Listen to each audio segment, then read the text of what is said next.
Hello everyone, welcome back to the Harshi DSC classes. ఈ వీడియోలో వచ్చేసి మనకు మార్నింగ్ సెషన్లో జరిగినటువంటి క్వశ్చన్స్ అయితే చూద్దాము. ఇంకా ఎవరైనా మార్నింగ్ సెషన్లో ఎగ్జామ్ రాసిన వాళ్ళకి క్వశ్చన్స్ గుర్తుంటే కింద కామెంట్ సెక్షన్లో అయితే కామెంట్ చేయండి.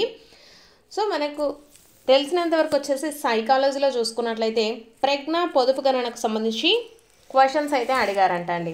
ప్రజ్ఞకు సంబంధించి పొదుపు గణనకు సంబంధించి ప్రాబ్లమ్స్ అయితే మనల్ని ఈ షిఫ్ట్లో అడిగారు. ఇంతకుముందు షిఫ్ట్లో వచ్చేసి మనకు వీటికి సంబంధించినటువంటి ప్రాబ్లమ్స్ అయితే అడగలేదు. మనకు ఎంత పర్సంటేజ్ ఉంటే సగటు ప్రజ్ఞావంతులు ఇలా అయితే అడిగారు. సో దీంట్లో వచ్చేసి మనకు ప్రజ్ఞకి పొదుపు గణనకి సంబంధించి ప్రాబ్లమ్స్ అయితే అడిగారు.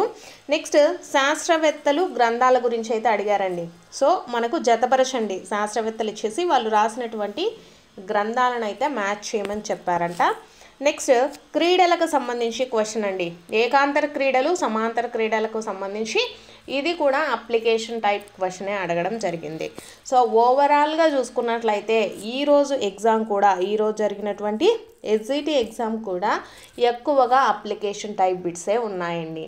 సైకాలజీ చూసుకున్నా, జీకే క్వశ్చన్స్ చూసుకున్నప్పటికీ ఇంగ్లీష్ కానివ్వండి, మ్యాథ్స్, సైన్స్, సోషల్ ఏదైనా సరే మనకు ఎక్కువగా అప్లికేషన్ టైప్ క్వశ్చన్సే వస్తున్నాయండి.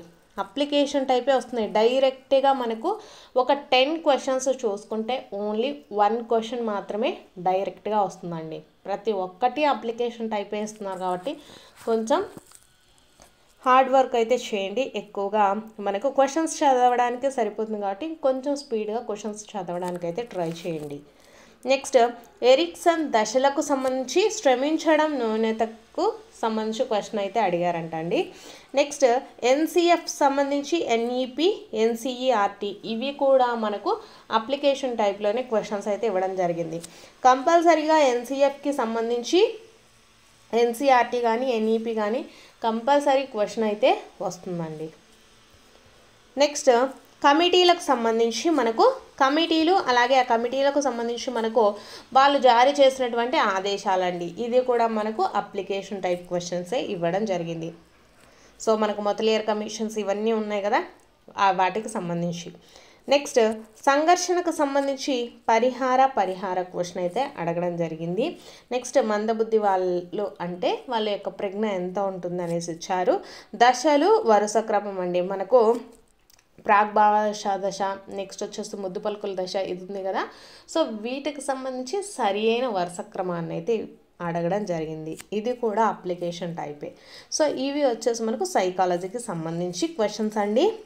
నెక్స్ట్ ఇంగ్లీష్లో చూసుకున్నట్లయితే మనకు ఇంతకుముందు అంటే మనకు 13th ఎగ్జామ్ జరిగినప్పుడు కూడా ఆర్టికల్స్కి సంబంధించి కంపల్సరీ క్వశ్చన్ ఉంటుంది. ప్రపోజిషన్స్కి సంబంధించి సైలెంట్ లెటర్ అండి.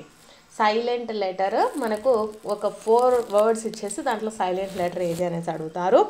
నెక్స్ట్ చూసుకున్నట్లయితే ఇంట్రాగేటివ్ సెంటెన్స్ అండి. ఇంట్రాగేటివ్ సెంటెన్స్ కానీ ఎక్స్క్లమేటరీ సెంటెన్స్ కానీ మనకు కంపల్సరీగా క్వశ్చన్ అయితే ఉంటుంది.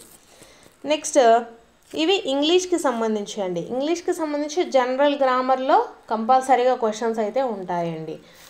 నెక్స్ట్ మెడ దగ్గర ఉండేటటువంటి గ్రంథి అని సైన్స్ కూడా అడిగారు. సో సైన్స్లో కూడా మనకు ఎక్కువగా అప్లికేషన్ టైప్ బిట్సే ఉన్నాయి. సో ఎవరైనా ఎగ్జామ్ రాస్తుంటే కింద కామెంట్ సెక్షన్లో అయితే మీకు గుర్తున్నటువంటి క్వశ్చన్స్ అయితే కామెంట్ చేయండి. మిగిలిన క్వశ్చన్స్ నేను నెక్స్ట్ వీడియోలో అయితే అప్లోడ్ చేస్తాను. తెలుగుకి సంబంధించి వచ్చేసి మనకు కుదురు అనేటటువంటి దానికి పర్యాయ పదం అడిగారు. ఉపమాలంకారం, అలాగే గజల్కి సంబంధించి మనకు చరణాన్ని ఏమంటారు, ఇలా ఇది కూడా గజల్కి సంబంధించి అప్లికేషన్ టైప్ అడిగారు. నెక్స్ట్ కవులకు సంబంధించి కూడా ఒక క్వశ్చన్ అప్లికేషన్ టైప్లో అడిగారండి. నెక్స్ట్ పద్యం ఇచ్చేసి వరుస క్రమం రాయమనడము, అలాగే రక్తపీడనాన్ని కొలిచేది ఏంటి, అలాగే మోనోపాజ్ ఏజ్ అడిగారు. నెక్స్ట్ మనము మ్యాథ్స్కి సంబంధించి చూద్దామండి. మ్యాథ్స్కి సంబంధించి చూసినట్లయితే మనకు మ్యాథ్స్లో చతురస్రము, చతుర్భుజాలకి సంబంధించి, నెక్స్ట్ దీర్ఘచతురస్రం, రాంబస్, ట్రెపీజియం ఇవన్నీ ఉన్నాయి కదా.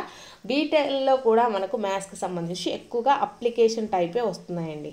అంటే మనకు డైరెక్ట్గా ఇంతకుముందు ఏంటంటే కొలతలు ఇచ్చేసి వైశాల్యాన్ని కనుగొనడము, లేకపోతే ఏరియా ఫైండ్ అవుట్ చేయడము, లేకపోతే దీర్ఘచతురస్రం చతురస్రానికి కనుక్కోవడం ఇలా ఇచ్చేవాళ్ళు కదా. ఇలా కాకుండా ఎక్కువగా అప్లికేషన్ టైప్ క్వశ్చన్సే వస్తున్నాయి అన్నమాట. అవి కానివ్వండి. నెక్స్ట్ మిగిలినవి చూసుకుంటే మనకు ప్రాఫిట్ అండ్ లాస్లో వీటిల్లో కూడా ఒక 2-3 క్వశ్చన్స్ అయితే రావడం జరిగింది. ప్రతి ఒక్కటి కూడా కొంచెం ఆలోచించే విధంగా అప్లికేషన్ టైప్ బిట్సే అడుగుతూ ఉన్నారండి. సో నెక్స్ట్ వీటికి సంబంధించినటువంటి డీటెయిల్ క్వశ్చన్స్ వచ్చేసి నెక్స్ట్ వీడియోలో అయితే అప్లోడ్ చేస్తాం. అంతవరకు వచ్చేసి వీడియోనైతే మీకు నచ్చితే తప్పకుండా లైక్ చేయండి, అలాగే సబ్స్క్రైబ్ కూడా చేసుకోండి.